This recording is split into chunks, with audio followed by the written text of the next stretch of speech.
Thank you, Darren. Just to throw a curveball right off the bat, I did not prepare the sermon notes for you to follow along, so everything you're going to need is going to be on the slides. So Darren didn't know that when he made the announcement, so thank you, Darren, for starting us off with prayer. I hope you and your family are having a great time away of refreshing and rejuvenation. I'm just going to jump right into it. When each of my daughters turned 13 years old, I had a conversation with them. And it was really based around what to look for in a husband, years and years later, of course. And I asked them to do something. I asked them to identify men in their lives that they had regular contact with, that they respected, and to watch them and actually kind of study them a little bit.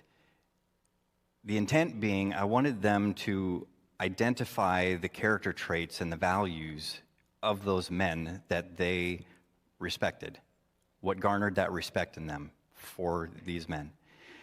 And the reason I wanted them to do that is because I wanted them to spend years of meditation on this, so when it came to time to choose a husband, they weren't so enamored by a handsome face or a flashy car, but they had something more meaningful rooted in their minds and in their hearts for what to look for. Today is a continuation of that conversation with my daughters. They don't know that yet, but here we go. Today I'm going to get a little more specific and really talk about the character traits that make a good father for their future children, my future grandchildren. So the rest of you are welcome to listen in. The first criteria for a good father is that he has to be a father. He has to have at least one child. That's just built into the definition, right? A good father has to be a father. Not immediately, but eventually. So girls, if he doesn't want to provide your father with grandchildren sometime in the future, just move him right along. The second criteria for a good father, 1, he has to be a father. 2, he has to be good. I know, this is getting deep real fast. The third criteria, and I will keep up with the slides better, I hope. The third criteria for a good father is that he must love the mother of his children. This was illustrated to me very well when I was a teenager. I spent a lot of time at my friend Brendan's house. Now, my parents were divorced when I was a year old, and as a result, I didn't have the opportunity to see the interactions between a husband and wife in my home. It just wasn't there. I shared custody, lived with my mom every other weekend, holidays with my dad. So I didn't have a chance to look and see mom and dad and how they related to each other. I don't think Brendan knows this, but one of the draws for me to spending time at his house rather than at our place was that I got to observe Richard and Lana in their interactions. And I was there often, and I got to be there in times of celebration. I got to be there when times were a little rough. I might have contributed to some of those rougher times, like when I cracked my head open and bled all over their carpet. But I got to see them in all different phases of life and all different aspects of their relationship, and I got to see how they interacted with each other. Now, Richard and Lana had pet names for each other like we all do, and the second most common I think I heard was Richard would call Lana Sweetie. But the bread and butter, the most common names that they had for each other were his and hers. And I don't know this for a fact, but I believe that the reason or the way they came up with the his and hers comes out of Song of Solomon, chapter 6, and the concept of, I am my beloved's and he is mine. That mutual submission to one another, that utter giving of yourself to someone else. I don't know, it could be that they were walking through JCPenney's and saw an embroidered towel set etched his and hers, and they said, "Yeah, it's good enough for me." But in what I viewed in their home, what I saw in their relationship, I think it was rooted deeper than that. I've never confirmed because I'd hate to be disappointed, but as an adult, I spent some time with a couple from this church. They've graduated from life now, but they were in their 90s at the time. And I remember asking Don, "What's your favorite cookie?" I was planning on making a plate of cookies and bringing it over with my next visit. And Don responded, "Barbara's favorite cookie is a simple, plain sugar cookie. No frosting, just a simple sugar cookie." And in that really simple interaction, I saw something I didn't expect. And Don was in his 90s, but he was still sharp as a tack. And I honestly don't think he realized that he didn't answer my question. Because I didn't ask him what Barbara's favorite cookie was. I asked him what his favorite cookie was. And his answer was so fluid and immediate and casual. "Don, what's your favorite cookie?" "Barbara's favorite cookie is a simple sugar cookie." And it spoke to me of years, decades of looking more to the needs of his wife than to his own. That it wasn't second nature anymore, it was first nature. That's just who he was. I don't know if Don knew what his favorite cookie was. It was clear that it was irrelevant. He got more joy and satisfaction from just the thought and the twinkle in his eye when he gave that answer of just seeing his wife and thinking of his wife enjoying a cookie. He got more joy out of that than anything that crossed his taste buds. It was clear. And I saw this not just in Don, I saw it in Barbara too. We would be doing projects at their house, and we'd say, "Barbara, what do you want us to do here?" And she'd say, "Well, Don would want this." And you ask Don, "Don, what do you want us to do here?" And you say, "Well, Barbara would want that." It was just inherent in their relationship. And in both Brendan's house and at Don and Barbara's, the best gift that they could have ever given their children was those fathers. It was the love they had for their wives.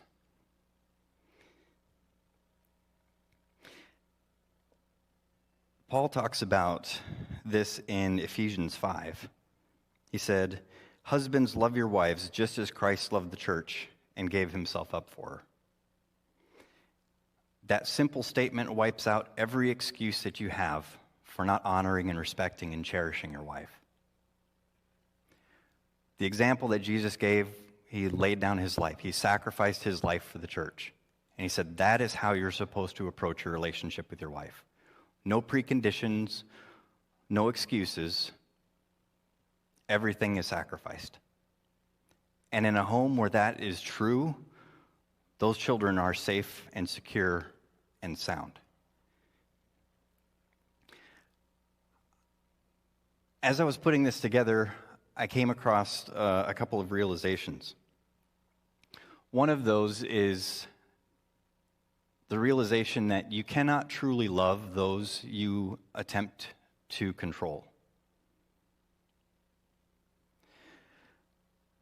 The other is you cannot truly love those you refuse to influence. I put together an analogy that we're going to use today.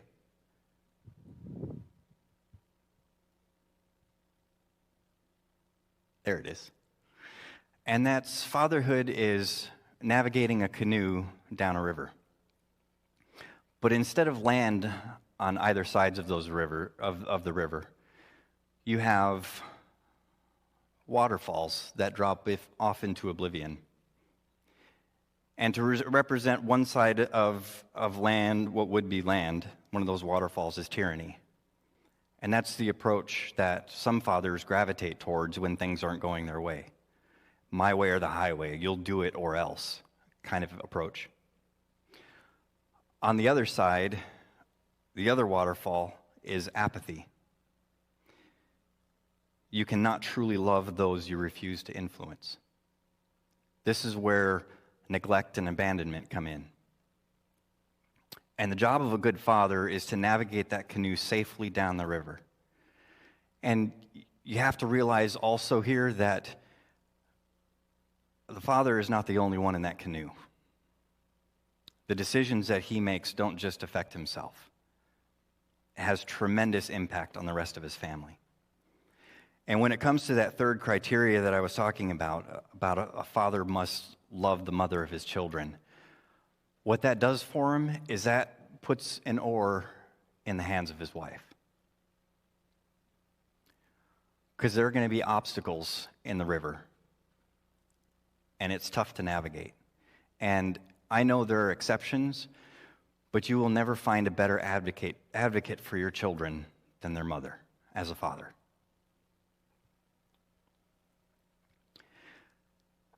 The fourth criteria, girls, the father of your future children needs to be an active parent. Now, I remember my dad taking us on a salmon snagging trip down to Sturgeon Bay, a fishing expedition. I remember him taking us camping at Long Lake, but mostly I remember the baseball games. I played baseball in the City League for 11 years, and my dad didn't make every game, but pretty close. And I can remember, as if it were yesterday, stepping into the batter's box and hearing my dad from the stand saying, "Aaron, choke up," which of course I didn't. Well, I didn't necessarily appreciate the technical advice I was getting from my dad. I remember as a young teen looking at the faces of my teammates and watching them scan the stands looking for their fathers, and just the utter disappointment and the drop in countenance when they couldn't find them. In Deuteronomy 6, right after the Israelites are given the 10 Commandments, they're given this additional instruction, and that is impress, and he's talking about these commands, impress them on your children. Talk about them when you sit at home and when you walk along the road, when you lie down and when you get up. It's an intentional, focused, make an impression. It needs to stick, it needs to last. And he's talking about the values that are so important. When I'm talking about an active parent, I'm talking about a father who shows up, a father who's present and engaged. And girls, you can see this character in a pre-dad in the way that they conduct themselves, in the way that they are present for their family and their friends and those around them, and the care that they give and the engagement that they have. They're not isolated, they're in community and they're participating. The fifth criteria, I'm bad with the slides. The fifth criteria is a good father must show a strong work ethic, must be a hard worker. My dad was an electrician in the Union for 30 years after his service in the Navy. Beyond that, my dad taught himself the trades of pipe bending and welding. He used those skills to make us a homemade go-kart. The frame, the engine, tooled the engine, the steering, the brakes. Okay, the brakes didn't work very well, but the rest of it, I think, was all functional. And he made us a go-kart. He also made us a mini bike, and he made a hoist for his pickup truck. He mounted in the bed of his pickup truck so he could load up big old tractor parts and car transmissions and the like. He, I don't know how many Frankensteins he made out of tractors / lawnmowers / snowplows. There was a bunch of them. He built a 2-story addition on his house, from digging the foundation to shingles and the siding. My point here being, as a young man growing up, I could not look at my father and the example that he laid and find any excuse for laziness. It just wasn't there. Similarly, my mom. And for those single moms that are listening, there's no question about it, you have an extra challenge, because there are a lot of times where you have to step into that role, that fatherly role, to teach your children lessons that they might not otherwise learn. My mom did a great example of that with the work ethic. My sister-in-law asked my mom years and years later how she managed a household of 5 boys by herself. And she said, well, it was pretty easy. She said, I laid out a schedule and broke it into 15-minute increments. And then I just managed each of those pieces of time in a schedule. Easy, right? Anybody else manage their calendar that way?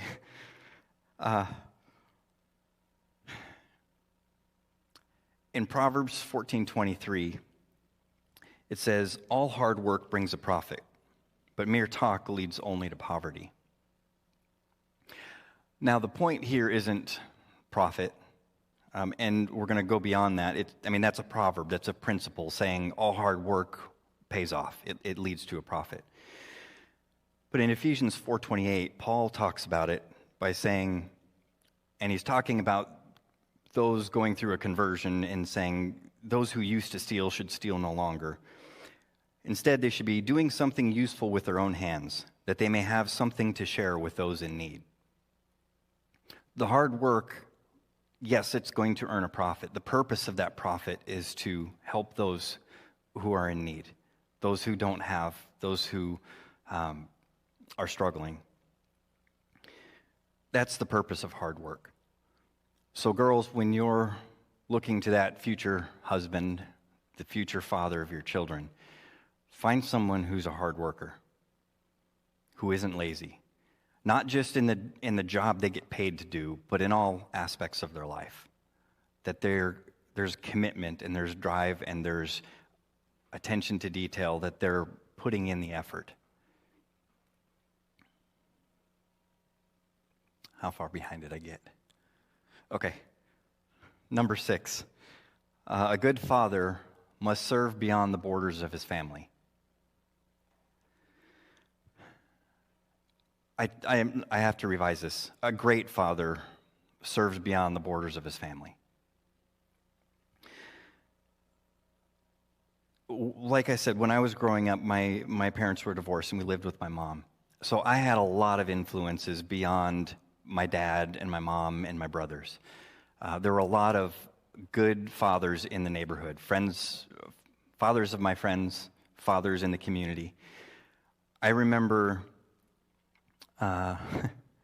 Warren teaching a man in demand class in our local school.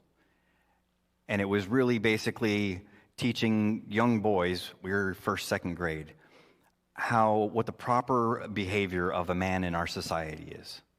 The things that you do and the things that you don't do, the things that you avoid and the things that you take on as a responsibility. I remember Cliff taught a Boys Brigade class. It's not really a class, but it's kind of like Boy Scouts. Boys Brigade, it's a little different. But he taught the kids in the neighborhood. And I learned things like how to tie a bowline and how to pitch a tent, how to read a compass, how to use woodworking tools, how to properly build a fire. I remember Steve, who gave my family and I a ride home one night at night, and driving in reverse the whole way. I don't know what lesson I learned, but it was fun. I remember Bob teaching me a lesson in integrity over an ice cream. I remember learning from Jim, not directly from Jim, but a story about Jim. Really kind of a legend of Jim when he decided he wanted to buy a new GMC Jimmy and how he negotiated that with a salesperson. He probably has no idea that story got out, but it did. And I learned from that the buy it now instant gratification method is really not the best approach, not the most effective, not the most advantageous. And then there's Bob, a different Bob, who taught me what a vacation was by taking me on his family vacation to Jellystone National Park. And I was just a member of their family at that moment. Lots and lots of men in our community invested in me. And I got to say, a great father serves beyond the borders of his family. In James 1:27, we read, "Religion that God our Father accepts as pure and faultless is this, to look after orphans and widows in their distress, and to keep oneself from being polluted by the world." I wasn't an orphan, but it wasn't an ideal circumstance as far as learning from an intact family, a father who was there in the house that I lived with on a day-to-day basis. Jesus explains it also in Matthew 25:35. And in this case, he's talking about separating the sheep and the goats, those who will be welcomed into heaven and those who will not. And he describes it by saying, "For I was hungry, and you gave me something to eat. I was thirsty, and you gave me something to drink. I was a stranger, and you invited me in. I was sick, and you cared for me. I was in prison, and you came and visited me." This whole concept of serving beyond your borders, the borders of your family, is looking out for the vulnerable, for those who need a little bit of extra guidance and a little extra help. I need a lot of extra guidance, but that's besides the point.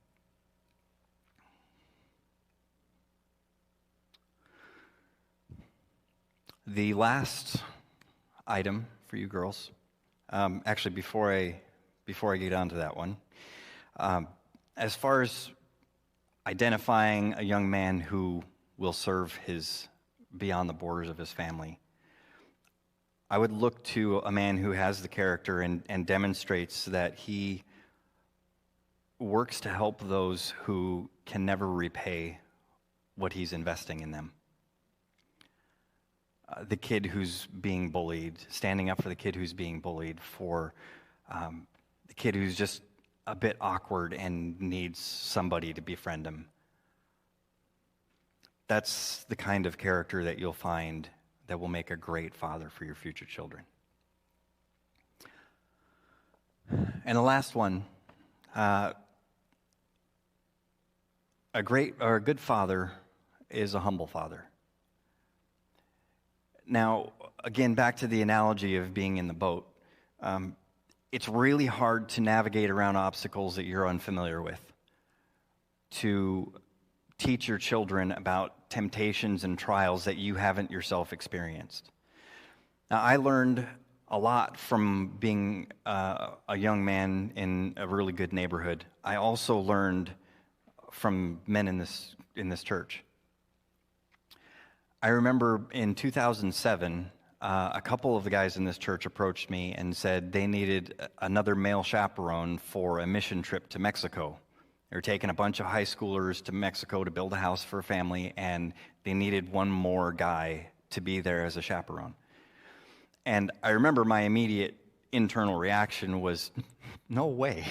I've never been to Mexico, my Spanish is lousy, and I don't work with high schoolers. There's just no way. And they approached me Sunday after Sunday and asked me this. I think it was a concentrated team effort. I'm not positive of that. I think there was a nefarious plot there. But through the weeks, I was remembering Cliff and Warren and Bob and Jim and Steve and Bob and what they poured into me, and I wasn't their kid. They were going to get no return from what they invested in me. And it made me realize, from the impact of the men here today, from the impact of the men in my life when I was younger, that I didn't have to be qualified to serve. I just had to step out and do it. So I went to Mexico in 2007. I wasn't particularly helpful probably, but I was there.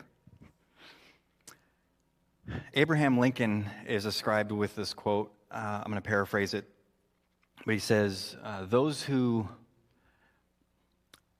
Those who trust are sometimes disappointed. Those who mistrust are miserable always. When it comes to a man who is humble, he needs to be able to learn from others so that he can help his family navigate obstacles that he hasn't experienced. Proverbs 27:17 says, "As iron sharpens iron, so one man sharpens another." There are lessons that we as fathers need to learn that we can't draw from our history and apply. A humble man is a humble father is a father who says, I need help when he needs it, when he's out of his depth.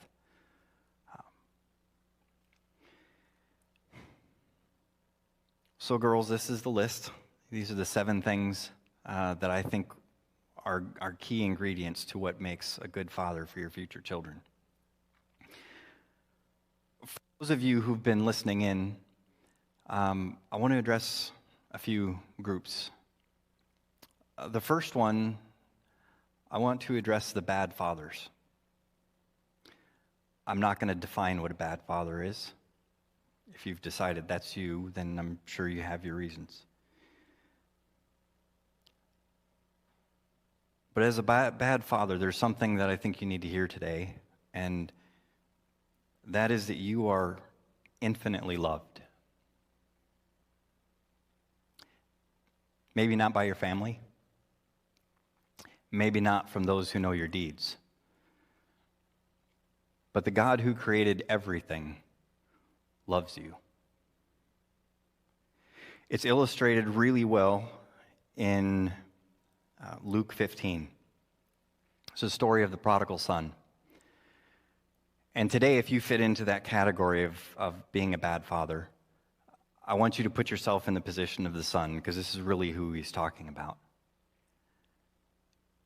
And this is Jesus explaining God's view as the father in this parable to the son, and his view of you. And this isn't just any son. This is the son that was disrespectful, that was rude, that was really a jerk to his dad. So if you put yourself in that category of being a bad father, please hear this from the perspective of the son. It says, "But while the son was still a long ways off, his father saw him and was filled with compassion for him. He ran to his son, threw his arms around him, and kissed him."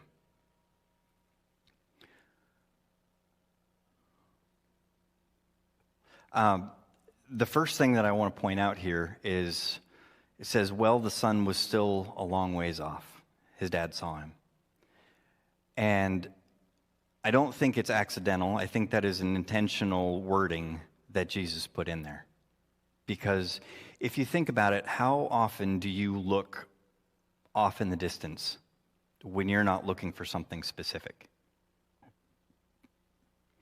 I think Jesus put these very words in there to point out that he was hoping for, he was eagerly anticipating, he was rooting for his son to come home. The likelihood that a father is randomly looking off in the distance in the exact position where his son returns is, I think, unlikely. I think if you imagine the story a little bit more, the people around that father could set their watch by the times that he went out on the front porch and looked out over the horizon. It was probably sunrise and sunset. You could find the father out there looking, knowing what road his son would have to come down to get home. The son was gone for a long time. This would have been a regular ritual for the father. The second thing I'd like to point out is it says that he ran to his son. How many of you have a memory of your father running? Not in sports, not in exercise, but your father running for something. How many of you have a memory of your father running to you so that he could be closer to you just that much faster? I think this speaks to God and how he opens himself up to be vulnerable to us. Going back to that statement, you cannot love those you attempt to control. God had to give us the choice to be able to spit in his face and turn around and walk the other way. Because if he didn't give us that choice, we couldn't therefore choose the other direction and choose to love him. You can't have love where tyranny reigns. And so God left himself vulnerable from the very beginning when he created Adam and Eve and he gave them free will, knowing that he was going to get hurt. That's just who he is. That's what love is. You have to remain vulnerable. You have to be open. And again, this is Jesus explaining God's view of you. He eagerly anticipates. He's not standing there in his dignity, in his authority, in his position. He tosses that all aside and makes a beeline and sprints for you. Now, he doesn't take your choice away. If you're not coming down that road, he allows you to go the other path. He allows you to stay away. But he removes every excuse that you could ever come up with for not returning. For those of you who put yourself in the bad dad category, and you're sitting there going through your head of, well, you don't know the things that I did, the people I've hurt. I got to say, God is unimpressed with your list.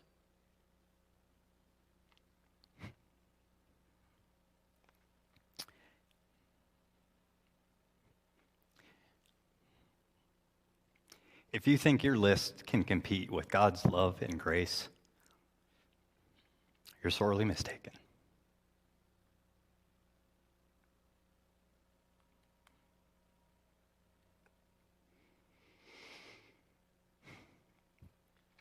The second group of people I'd like to address is those who've had bad fathers or have bad fathers. You need to understand that the father in this story represents what a father really ought to be. A father who is constantly rooting for his child, supporting, giving him the choice, but ultimately always in your corner. If you had or have a bad father, I'm sorry.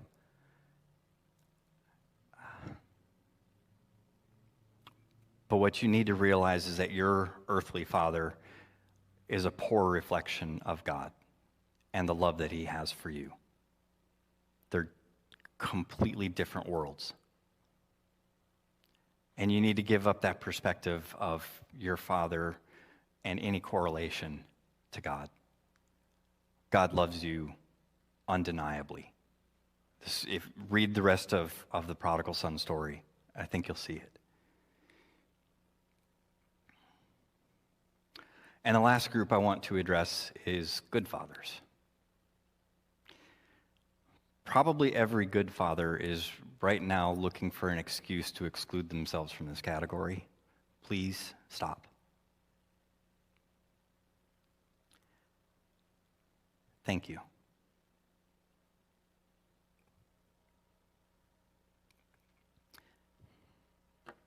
Heavenly Father, we thank you for the perfect example that you gave for us. There's no, just as the song that was sung earlier, there's no price that you wouldn't pay. There's nothing that can get in the way of you from us when we surrender and when we choose to accept you for who you are. We thank you for that example. We thank you for the grace that you extend when we fail to live up to that example on our own. We never could, but please help us as we try, as we struggle to model the Father that you are to us. We ask these things in Jesus' name. Amen.